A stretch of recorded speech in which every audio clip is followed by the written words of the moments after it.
He was told it couldn't be done. Move 23,000 troops, 1,200 miles, in a single week.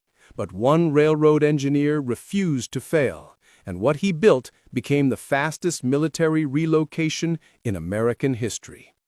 September 24th, 1863, Washington, D.C., War Department.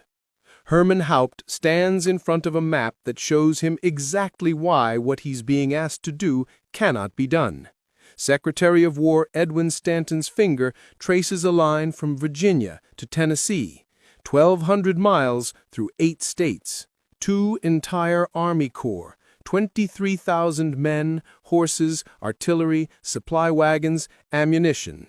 The distance from New York to Miami, and Stanton wants it done in days, not weeks. General Rosecrans is trapped at Chattanooga, Stanton says, his voice tight. Bragg's Confederates have him surrounded. He'll run out of food before we can march reinforcements overland. Haupt looks at the map and sees chaos masquerading as a railroad network. 6 different companies, 4 incompatible track gauges, bridges destroyed by Confederate raiders, mountains that turn straightforward routes into serpentine nightmares, rival railroad executives who would rather see the Union lose than coordinate with their competitors. He's 46 years old, a railroad engineer who 3 years ago was designing tracks for commercial lines and teaching at Pennsylvania College. Now he's in charge of the entire United States military railroad system, a title that sounds impressive until you realize the system barely qualifies as systematic. It's never been attempted, Haupt says quietly, moving this many men, this far, this fast. Stanton doesn't blink. Then it's never been necessary before. Can you do it or not? The room waits. Outside the window you can hear the rumble of supply wagons moving through Washington's muddy streets, the sound of an army that moves at the speed of horses and human feet, the sound of an army that bleeds men faster than it can replace them because logistics move like molasses while bullets move like lightning. Haupt thinks about Rosecrans' 40,000 men starving on half rations in Chattanooga. He thinks about how the Confederacy is finally winning in the West after Chickamauga, how one more victory could split the Union down the middle. He thinks about how conventional wisdom says you cannot move armies by rail over distances like this because railroads are fragile, complex systems that break under military demands. Then he thinks about something else entirely. 3 months ago, when Confederate cavalry tore up 15 miles of track outside of Washington, his construction crews rebuilt it in 3 days. Not repaired, rebuilt. Rails, ties, telegraph lines, everything. Other generals watched through field glasses as prefabricated bridge trusses went up in hours, not weeks. As work trains moved like clockwork, each one knowing its exact place in the sequence. His system isn't theory anymore. It's been tested under fire. I can do it, Haupt says, but I'll need every locomotive and freight car from here to Louisville. I'll need priority over every civilian train, and I'll need the railroad companies to understand that for the next 7 days, I own their tracks. Stanton nods once. You have it. All of it. Haupt picks up a pencil and begins sketching on the map. Not troop movements, train schedules, because what Stanton is asking for isn't really a military operation. It's a logistics problem that happens to involve soldiers. And Herman Haupt has spent his entire career solving problems that other engineers said couldn't be solved. The Pennsylvania Railroad, the Louisville and Nashville, the Nashville and Chattanooga, different companies, different gauges, different operating procedures. In his mind, they're already becoming one thing, a 1,200-mile assembly line that will feed men and material into Tennessee at speeds that will make European military observers question their own eyewitness accounts. When do we start? Stanton asks. He checks his pocket watch. It's 2:47 in the afternoon. We already have. The first trains roll at dawn. He walks out of the War Department into the September heat, And behind him, telegraph operators are already tapping out messages that will reach station masters from Washington to the Tennessee border within an hour. Messages that will turn America's chaotic patchwork of commercial rail lines into something the world has never seen before. A military instrument precise enough to move an entire army across a continent in less time than it takes to march 20 miles. But precision is the easy part. What Haupt hasn't told Stanton, what he can't tell anyone yet, is that he's about to attempt something that violates every established principle of railroad management. Something that, if it fails, won't just doom Rosecrans in Chattanooga. It will prove the skeptics right. That railroads are too fragile, too complex, too unreliable to be the backbone of modern war. And that Herman Haupt's revolutionary system is just an engineer's fantasy that collapses under real-world pressure. September 25, 1863. Dawn. Alexandria, Virginia rail yard. The first locomotive hisses steam into the cold morning air, and you can see the doubt on every face watching it. Major General Oliver O. Howard stands on the platform with 11,000 men of the 11th Corps behind him. Farm boys from Ohio, immigrants from New York, veterans who survived Chancellorsville and Gettysburg. They're looking at wooden freight cars and flat cars like they're looking at coffins on wheels. Because that's what railroads mean to soldiers in 1863. Derailments, collisions, boiler explosions that turn locomotives into shrapnel bombs, bridges that collapse under weight they were never designed to carry. In 2 years of war, they've seen more men killed by railroad accidents than some battles claim. And now they're being asked to trust their lives to a system that's going to move them faster and farther than any army in history. Howard approaches Haupt, who's standing beside the lead engine with a clipboard and a pocket watch, looking more like a factory foreman than a general. "Your men ready?" Haupt asks without looking up. "Ready as they'll ever be," Howard says, "though I'll be honest, half of them think we're riding to our deaths before we ever see a Confederate." Haupt makes a notation on his clipboard. Train interval is 12 minutes. Each train carries 800 men, 4 cars of supplies, 1 artillery battery. You'll switch to the Baltimore and Ohio at Relay House, then the Central Ohio at Bellaire. Different gauge at Louisville. We'll transfer you there. Whole operation takes 6 minutes per train if everyone follows the schedule. Howard stares at him. "You're talking about this like it's a factory." "It is a factory," Haupt says, finally looking up. "And your men are the product. I've calculated fuel consumption, water stops, crew rotations, repair teams, every variable. The only thing that breaks this system is human error. Station masters who don't follow orders, engineers who think they know better, officers who change the plan." He hands Howard a printed schedule. Times, locations, connections. Precise to the minute. "This is your Bible for the next 7 days. Follow it exactly, and you'll be in Bridgeport, Alabama by October 2nd. Deviate from it, and you'll be stuck on a siding in Ohio watching this entire operation collapse." Howard looks at the paper, at the confidence in Haupt's eyes, at the impossible precision of a plan that requires hundreds of moving parts to work perfectly for a week straight.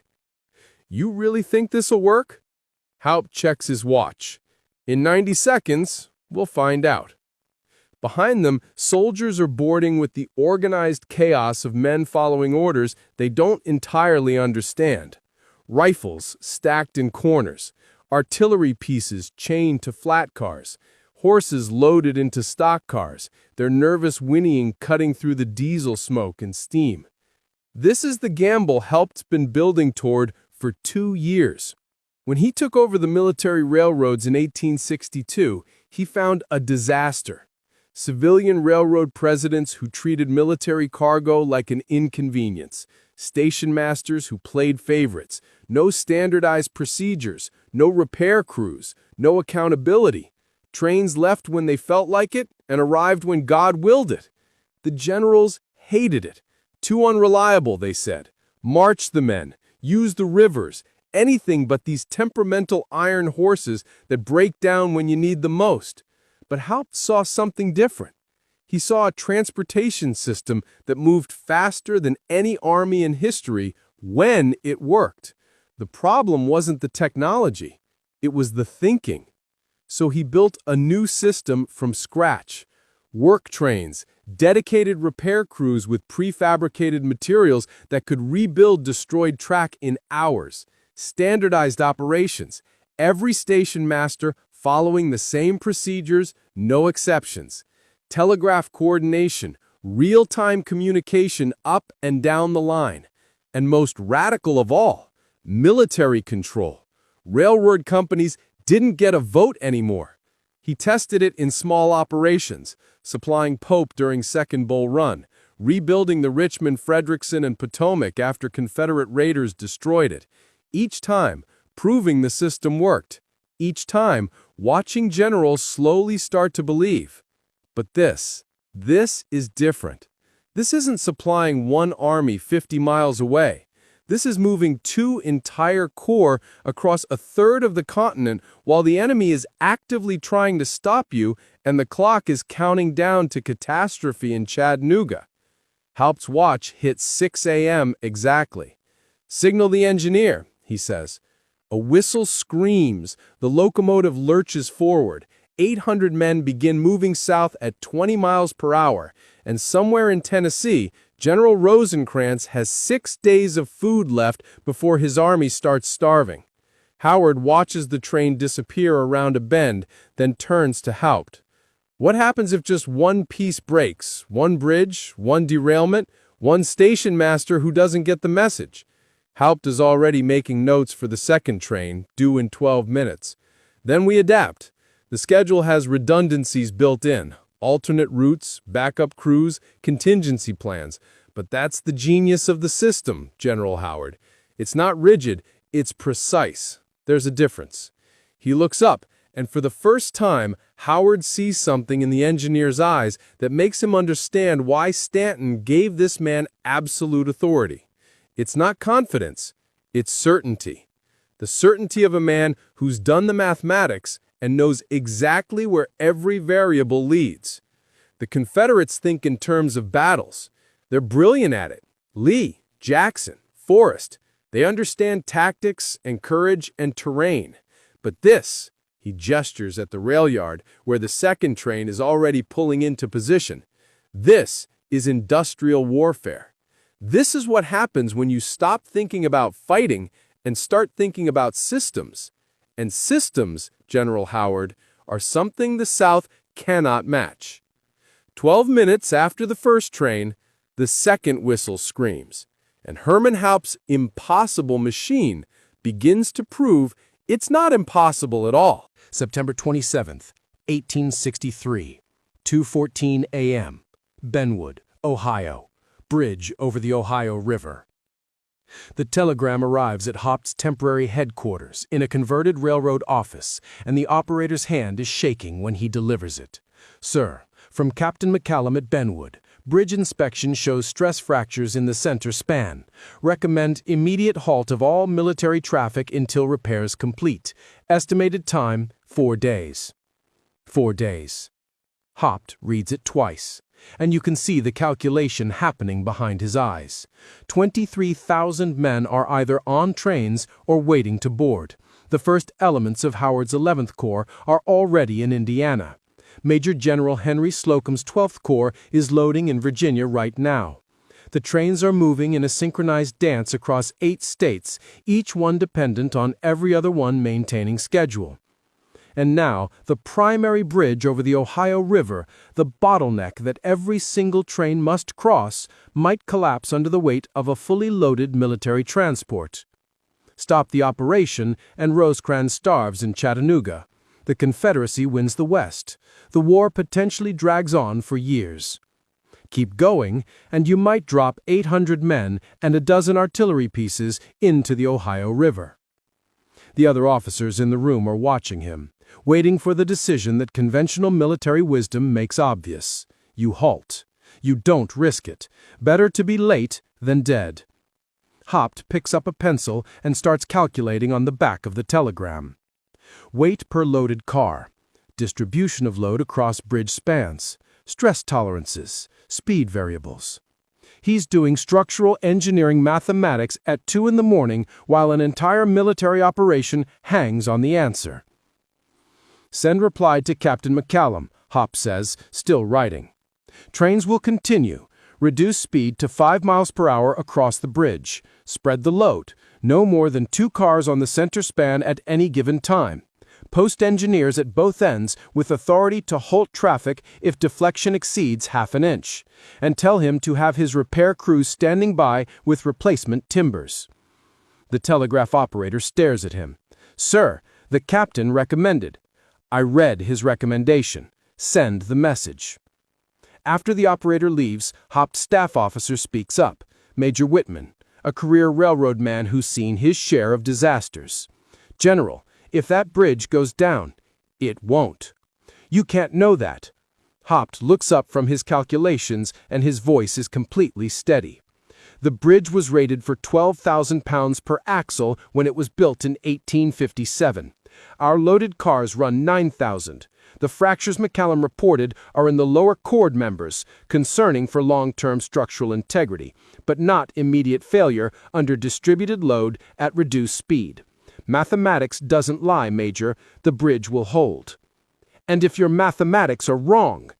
It's the question that defines the difference between peacetime engineering and wartime command. In peacetime, you have margins for error, safety factors, the luxury of caution. In war, you have men dying in Chattanooga while you calculate odds.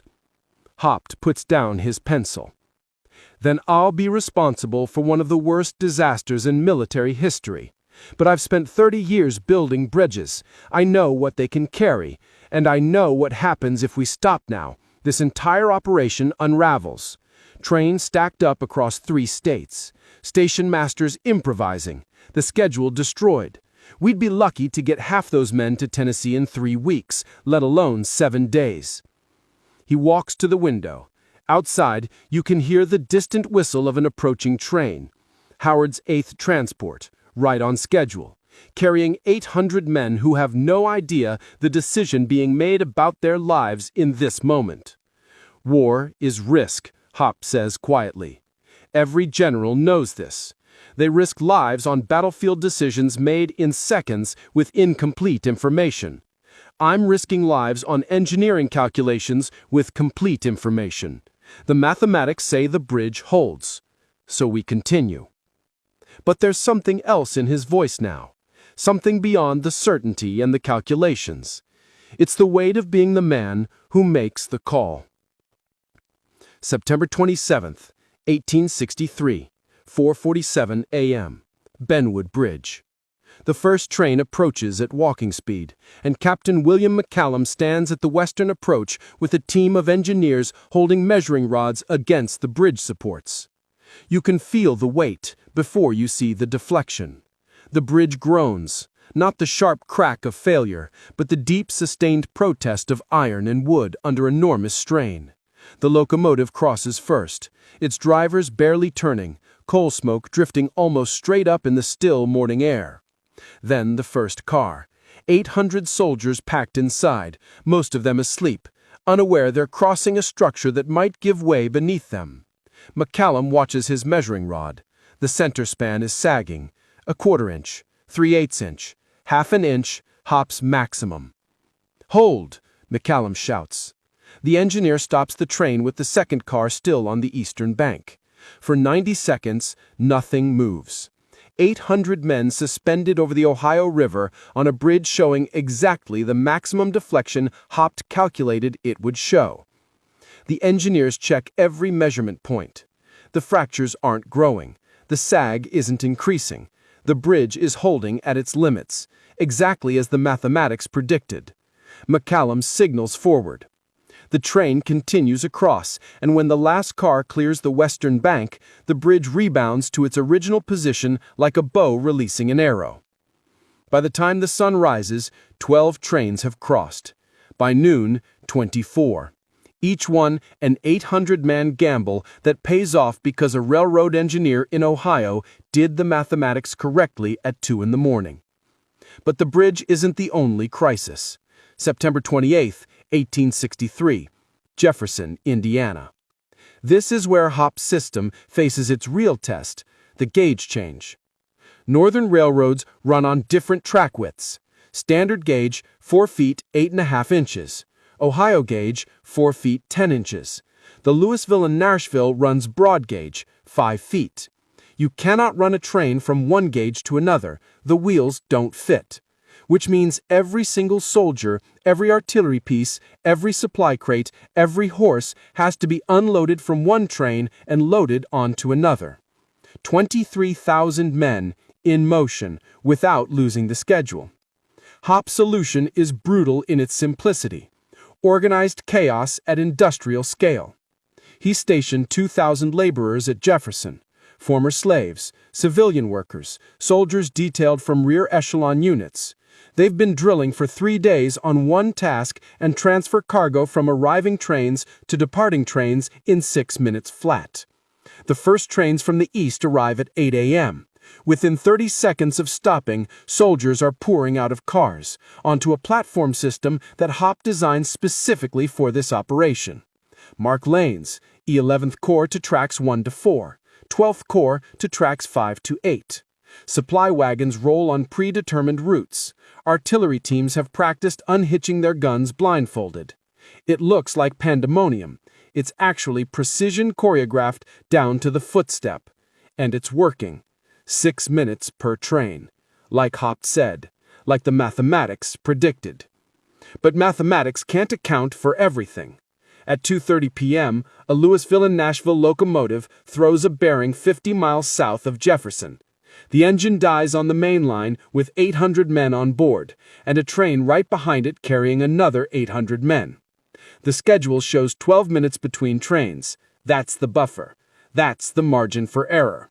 A bearing replacement takes 45 minutes minimum, which means Herman Haupt's perfect system is about to prove whether it's truly a system or just an engineer's fantasy that works until the first thing breaks. September 28th, 1863, 2:33 p.m., 50 miles south of Jeffersonville, Indiana. The telegraph message reaches Haupt in 3 minutes. Engine 47 disabled, main line blocked, trains stacking. 3 minutes. That's how fast his system processes information that would take hours by courier. 3 minutes to identify a crisis, and now he has 9 minutes before the entire operation starts collapsing like dominoes. Haupt doesn't hesitate. Route all southbound traffic to the western siding at Seymour. Send work train from Louisville north with replacement locomotive. Engine 47 gets pushed onto the eastern siding. Don't wait for repairs. Trains resume on main line in, he checks his watch, calculates, 17 minutes. His staff is already moving.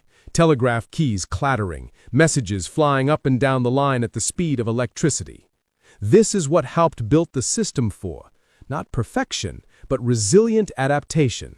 Every station has alternate routes mapped. Every breakdown has a protocol. Every delay has a workaround. But the real genius isn't the backup plans. It's that Haupt designed the entire operation with failure built into the mathematics.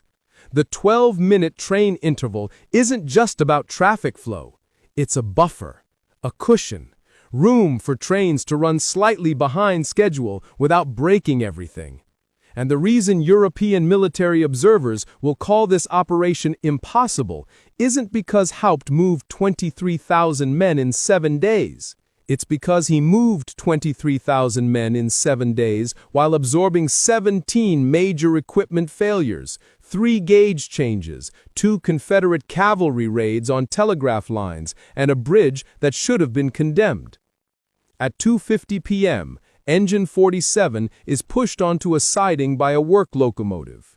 At 2:51 p.m., the stacked trains start moving again. The delay? 19 minutes total. Haupt's schedule has 20-minute contingency windows built in every 6 hours. They're still on time.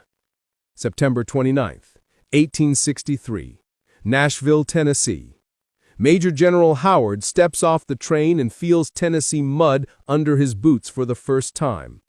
Behind him, 11,000 men of the 11th Corps are unloading, exhausted, cramped, shaken by 4 days of continuous rail travel, but alive and combat-ready.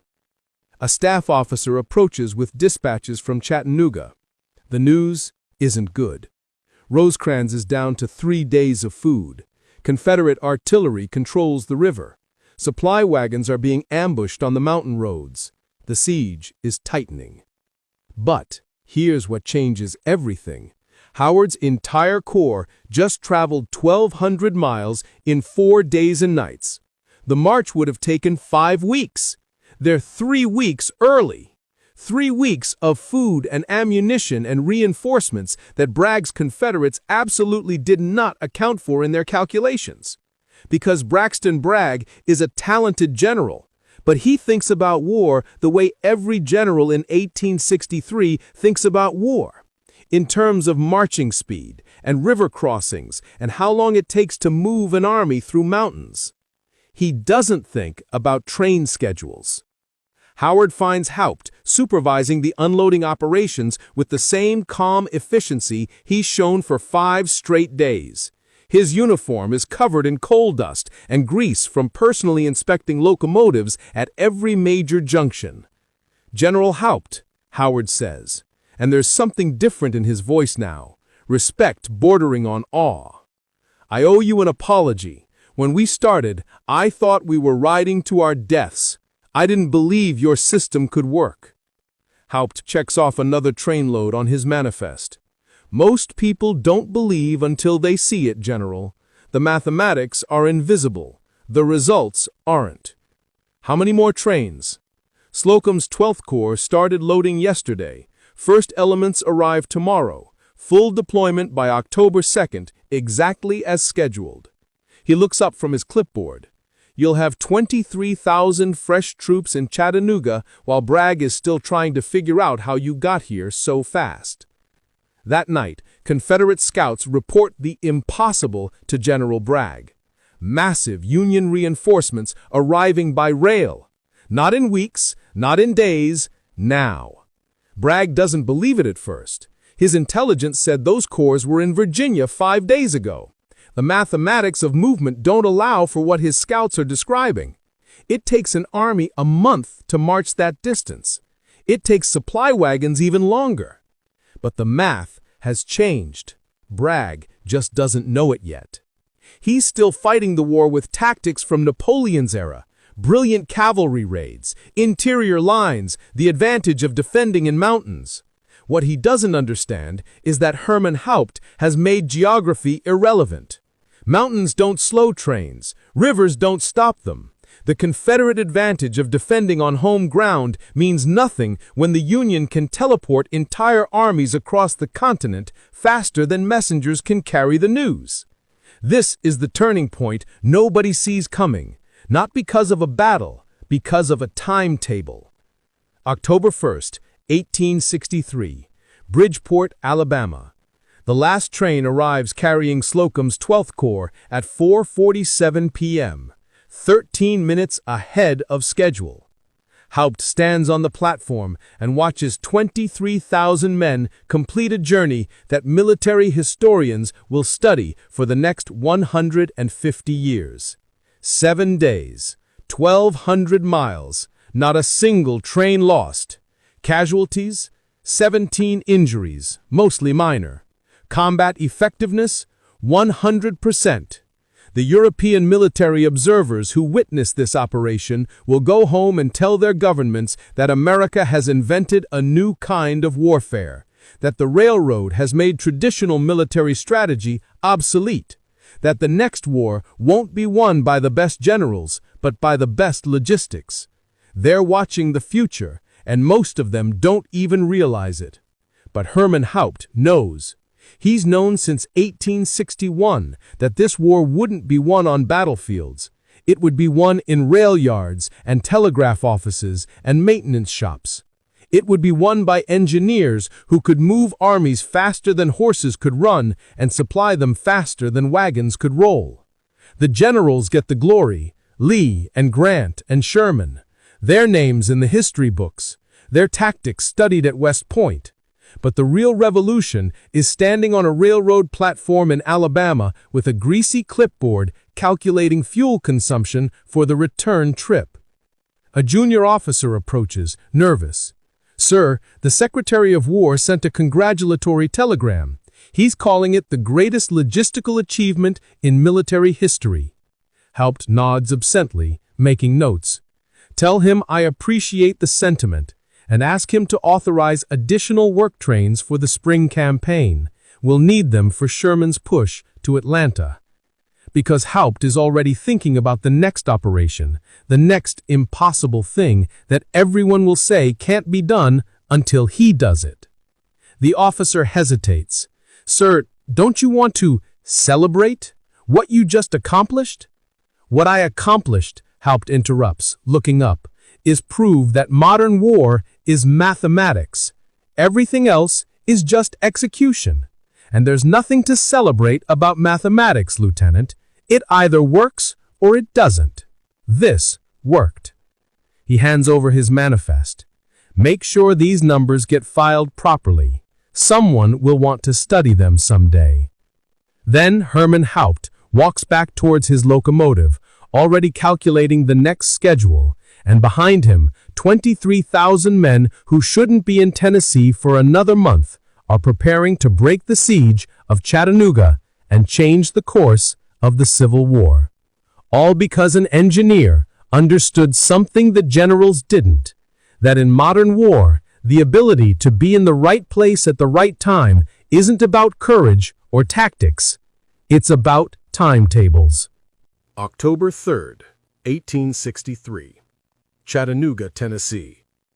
General William Rosecrans stands on a bluff overlooking the Tennessee River and watches something that shouldn't exist. 23,000 men. Fresh uniforms, full ammunition pouches, artillery batteries unlimbering on the ridgelines. An entire army that his scouts reported was in Virginia a week ago, now forming battle lines in Tennessee like they materialized out of thin air. Bragg's Confederate lookouts are seeing it too. You can almost feel the confusion rippling through their lines. The math doesn't work. The geography doesn't work. Armies don't teleport across mountain ranges. But Rosecrans knows exactly how it happened because he received Haupt's telegram yesterday. "All elements delivered on schedule. Good luck." On schedule, like they were shipping furniture, not fighting a war. A staff officer approaches. "Sir, Howard and Slocum are requesting orders. Their men are rested and ready to move." Rested, after traveling 1,200 miles. That's the other miracle nobody anticipated. Haupt's trains moved so fast that the men actually arrived less exhausted than if they'd marched 20 miles. 4 days of sitting in freight cars beats 4 weeks of muddy roads and short rations. Rosecrans looks at the map. For 6 weeks, he's been trapped in Chattanooga, with Bragg's 40,000 Confederates controlling every approach. No supplies getting through, men on half rations, then quarter rations, horses dying of starvation, the Union Army of the Cumberland slowly withering while the Confederacy tightened the noose. But now he has 23,000 reasons to attack. Tell Howard to take Lookout Mountain. Tell Slocum to clear Missionary Ridge. We move at dawn. The officer hesitates. "Sir, those are heavily fortified positions. Bragg's had 6 weeks to dig in.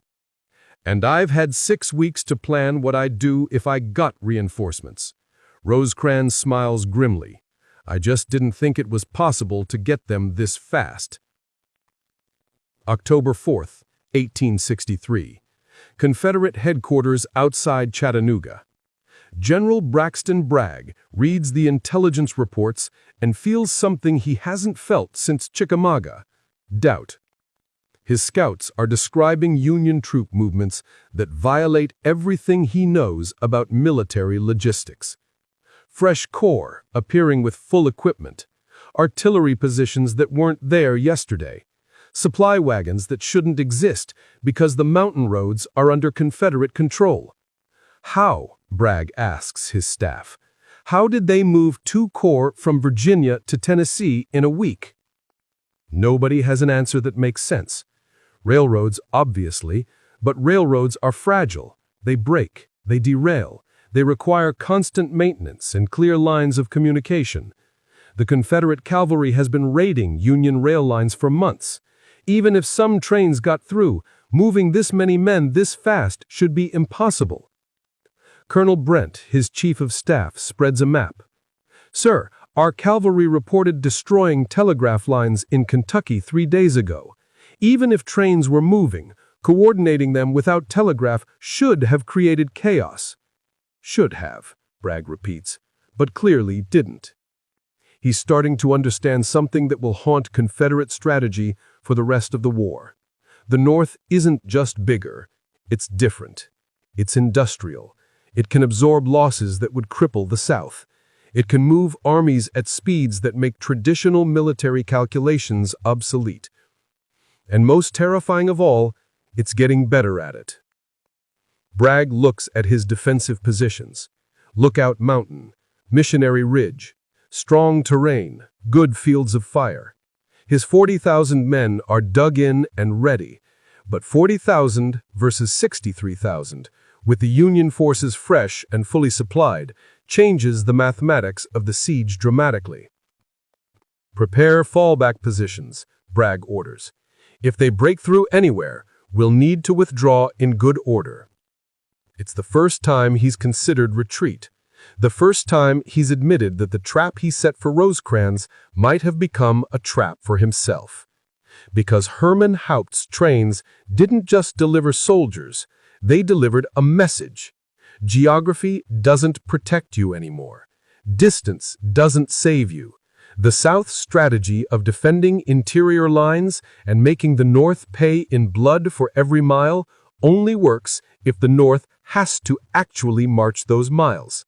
But when you can move armies by rail faster than scouts can report their positions, when you can reinforce a besieged city before the enemy even knows you've left the last one, traditional strategy becomes obsolete. October 15, 1863, Washington, D.C. Herman Haupt sits in the War Department, reading casualty reports from Chattanooga. The siege is broken. Bragg is in retreat. Missionary Ridge is in Union hands. The Confederacy's hold on Tennessee is collapsing. Secretary Stanton enters with a document. "The President wants to give you a commendation. He's calling what you did the most important military operation of the year." Haupt doesn't look up from the reports. "How many casualties?" "At Chattanooga, approximately 2,000 Union, 3,000 Confederate." "I meant from the rail transport." Stanton pauses. 17 injuries, no fatalities." Haupt nods. "Then the system worked as designed." There's something in his voice, not pride exactly, more like vindication. For 2 years, he's been fighting 2 battles, one against the Confederacy and one against conventional military thinking that saw railroads as unreliable novelties rather than war-winning weapons. "The generals still don't understand what you've done," Stanton says quietly. "They think Chattanooga was won on the battlefield. They don't see that it was won in rail yards from Virginia to Alabama." "They will eventually," Haupt replies. "When this war is over and they study how the Union actually won, they'll find rail schedules and telegraph logs and maintenance records. They'll find a system that worked." "Secretary, I'll need authorization for 200 additional locomotives and 5,000 freight cars by March, and I want complete authority over every civilian rail line between Washington and New Orleans." Stanton doesn't even blink. "You'll have it." Because that's the other thing Haupt proved. Give an engineer absolute authority over transportation, and he'll change how wars are fought. 6 months from now, Sherman will march to the sea on a logistical tail that Haupt designed. Grant will coordinate the overland campaign using rail movements that would have been impossible before Haupt standardized the system. The Union war machine will become an unstoppable industrial colossus that the Confederacy simply cannot match. And it all traces back to 7 days in September 1863 when one railroad engineer moved 23,000 men across a continent and proved that the future of warfare would be won not by the best fighters, but by the best planners. October 20th, 1863, Bridgeport, Alabama. A young lieutenant from the 12th Corps finds Haupt inspecting locomotives in the rail yard. The engineer is covered in grease, personally checking brake systems because he doesn't trust anyone else to do it properly. "Sir," the lieutenant says, "I wanted to thank you. My company was in those first trains from Virginia. A lot of us thought we wouldn't make it, thought the whole thing was crazy." Haupt wipes his hands on a rag. "And now?" "Now we're alive. We fought at Missionary Ridge. We won. And it's because you got us here when everyone said it couldn't be done." Haupt looks at the young man, maybe 22 years old, still has that fresh-faced look of someone who hasn't seen too many battles yet. In a few months, he'll be marching with Sherman. In a year, maybe he'll be at the final battles around Richmond. If he survives, it'll be partly because of trains that delivered him to battlefields rested instead of exhausted, fed instead of starving, equipped instead of improvising. "Lieutenant," Haupt says, "wars aren't won by miracles. They're won by mathematics and planning and people doing their jobs correctly under pressure. What happened in September wasn't magic. It was just a well-designed system executed properly. Still felt like magic to us, sir." After the lieutenant leaves, Haupt returns to his inspections, because there's always another operation, another impossible demand, another general who needs an army moved somewhere faster than conventional wisdom says it can be moved. And Herman Haupt will keep doing the mathematics and proving the skeptics wrong until the day this war ends. Not with glory, not with fame, just with the quiet satisfaction of knowing that when history looks back on how the Union actually won, they'll find train schedules and telegraph logs and maintenance records. They'll find a system that worked. November 1863. European Military Headquarters. London, Paris, Berlin. The reports arrive from military attachés who witnessed Haupt's operation, and nobody believes them at first. Colonel Arthur Fremantle of the British Army stands before his superiors in London, presenting observations that sound like science fiction. "Gentlemen, I personally witnessed the United States military transport 2 full Army Corps, 23,000 men, across 1,200 miles in 1 week. Not march, transport, by railroad." The silence in the room is skeptical. "1 week?" a general asks. "That's impossible. The logistics alone are precisely what made it possible," Fremantle interrupts. "They've systemized warfare in a way we haven't conceived. Every train on a schedule accurate to the minute. Telegraph coordination across 8 states. Prefabricated bridge components that deploy in hours. It's not military command as we understand it. It's industrial management applied to war." He spreads photographs and diagrams on the table. Haupt's train schedules, station layouts, loading procedures. The British generals examine them like they're looking at alien technology. Because, in a sense, they are. European armies still move the way Napoleon's armies moved, on foot, with supply wagons, at speeds limited by how fast a man can march and a horse can pull. The idea of moving entire corps by rail exists theoretically, but nobody's proven it can work at scale during actual wartime operations under battlefield conditions. Until now.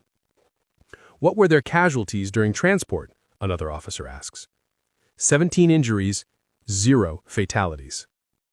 The room goes quiet. Because that's the number that makes this terrifying. You can lose 17 men to disease in a single camp in a single night. Haupt moved an entire army across a continent with fewer casualties than a bad bout of dysentery. A Prussian observer, Major von Schell, speaks up. He's been silent until now, taking notes. This engineer Haupt, what is his military rank? Brigadier General, but he came from civilian railroads. He's not a career military man. Von Schell nods slowly, and you can see him thinking, calculating. In 7 years, Prussia will go to war with Austria. In 10 years, with France. And the lessons being learned from Herman Haupt's operation will reshape how those wars are fought. Gentlemen, we're witnessing the birth of modern warfare. The American Civil War isn't just a rebellion, it's a laboratory. And what they're proving is that industrial capacity matters more than tactical brilliance. That logistics determines strategy. That the army which can concentrate forces faster wins. He taps Haupt's schedules. We need to be studying this, building this, because the next major European war won't be won by the nation with the best generals. It'll be won by the nation with the best railroads. The British generals shift uncomfortably, because von Schell is right, and they know it. The Prussian rail network is already better than Britain's, more centralized, more militarized, more ready to do exactly what Haupt just demonstrated. The Industrial Revolution isn't just changing how goods are manufactured, it's changing how wars are fought. And the nations that understand this first will have an advantage that no amount of military tradition can overcome. January 1864. Richmond, Virginia, Confederate War Department. Jefferson Davis reads the intelligence reports from Chattanooga with growing dread. It's not the tactical details that worry him. Bragg's retreat, the loss of Tennessee, the strategic setback. Those are problems, but the Confederacy has overcome setbacks before. What worries Davis is the operational reality those reports reveal, that the North can now move armies faster than the South can respond to them. Secretary of War James Seddon sits across from him, equally grim. Mr. President, our scouts confirm the Union transported those corps in 7 days. Our fastest march time for equivalent distance is 5 weeks. Even if we knew where they were going, which we didn't, we couldn't have repositioned to stop them. Davis stands, walks to a map of the Confederacy, looks at the rail lines, thin, disconnected, running on 3 different gauges. Looks at the Union rail network, dense, interconnected, now proven capable of military operations at speeds that make geographic advantage irrelevant. We're fighting 2 wars, he says quietly, one on battlefields, which we can still win, and one in industrial capacity, which we've already lost. It's the admission he's been avoiding since 1861, the math he didn't want to do. The North has more factories, more railroads, more telegraph lines, more of everything that modern warfare requires. The South's advantages, interior lines, defensive terrain, superior cavalry, only matter if the enemy has to actually march through that terrain. But Haupt proved they don't. What are our options? Davis asks. Seddon doesn't have good answers. We can raid their rail lines, we can try to disrupt their logistics, but General Haupt has built redundancy into their system. They repair faster than we can destroy. And our own rail network, Mr. President, we simply don't have the industrial capacity to match what they're doing. Davis knows this, has known it since the beginning. The question was always whether Southern fighting spirit could overcome Northern industrial might, whether brilliant generals like Lee and Jackson could win battles faster than the North could replace losses. Chattanooga answers that question, because no matter how many battles Lee wins in Virginia, the North can now move entire armies around him faster than he can react, can reinforce any theater before the Confederacy can exploit victories, can absorb catastrophic losses and simply build new armies using an industrial and logistical machine that the South cannot match. Then we need to end this war before their advantage becomes insurmountable, Davis says. One decisive victory, something that breaks Northern will to continue. It's the strategy of desperation, hoping for a miracle. betting everything on battlefield brilliance because the alternative is admitting that the war is already lost. Not on the battlefield, but in rail yards and factories and telegraph offices. In places where courage and tactics don't matter. Where only industrial capacity determines outcomes. March 1864. Washington, D.C. Herman Haupt submits his resignation. Secretary Stanton reads it with genuine shock. "You're leaving? Now? Grant is planning the biggest coordinated offensive of the war. He needs you." "He needs the system," Haupt corrects, "and the system works now. It doesn't need me personally anymore. I've trained station masters, established protocols, built the infrastructure. It's self-sustaining." "But you revolutionized military logistics." "I applied railroad management principles to military operations," Haupt interrupts. "There's no revolution, just competent engineering and disciplined execution. Any railroad professional could have done it if the military had given them authority and stopped interfering." That's Haupt in a nutshell. No ego, no dramatics, just the mathematics worked. The system functions. Someone else can run it now. But Stanton sees what Haupt doesn't want to acknowledge, that what he built will outlast the war, that military logistics will never be the same, that armies 100 years from now will still be using principles Haupt established in 1862 and proved in September 1863. "What will you do?" Stanton asks. "Go back to building railroads. There's a tunnel project in Massachusetts that interests me. And after the war, this country will need a transcontinental railroad. That's a problem worth solving." He stands to leave, then pauses. "Secretary, one more thing. Make sure someone preserves the records from the Chattanooga operation. The schedules, the telegraph logs, the maintenance reports. Someday, military strategists will want to study how it actually worked, not the mythology, the mathematics." After Haupt leaves, Stanton sits alone with the resignation letter. Outside, you can hear the sounds of Washington at war. Wagon trains moving supplies, telegraph offices chattering with messages, the distant whistle of trains arriving at Union Station with more soldiers for Grant's spring offensive. All of it functioning with a precision that didn't exist 3 years ago. All of it built on a system one railroad engineer created because the Army asked him to do something impossible, and he simply did the mathematics to prove it wasn't. The war will continue for another year. Sherman will march to Atlanta and then to the sea, supplied by rail networks Haupt designed. Grant will coordinate simultaneous offensives across multiple theaters using telegraph and railroad systems Haupt standardized. The Union war machine will grind the Confederacy into submission through sheer industrial and logistical superiority. And when it's over, when historians write about how the North won, they'll focus on Gettysburg and Vicksburg and Sherman's march, on Lincoln's leadership and Grant's determination and the courage of Union soldiers. Most of them will miss the real story. The quiet revolution that happened in rail yards and telegraph offices. The transformation of warfare from an art into a science. The proof that modern wars are won not by the best fighters, but by the best systems.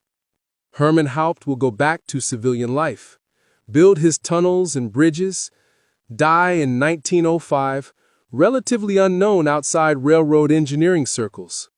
No monuments, no national recognition, just a footnote in military history textbooks that mention, almost in passing, that he improved Union railroad logistics. But the officers who watched him work no different. The soldiers who rode his trains no different.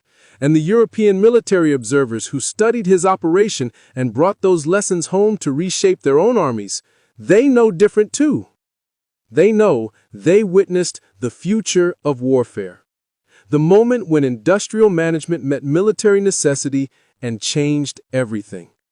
September 1863. 1 week. 23,000 men. 1,200 miles. Not a battle, not a victory, not even a campaign. Just a schedule that worked. And, in its working, proved that the next century of warfare would belong not to generals who could win battles, but to engineers who could solve logistics problems at scale. The world just didn't realize it yet.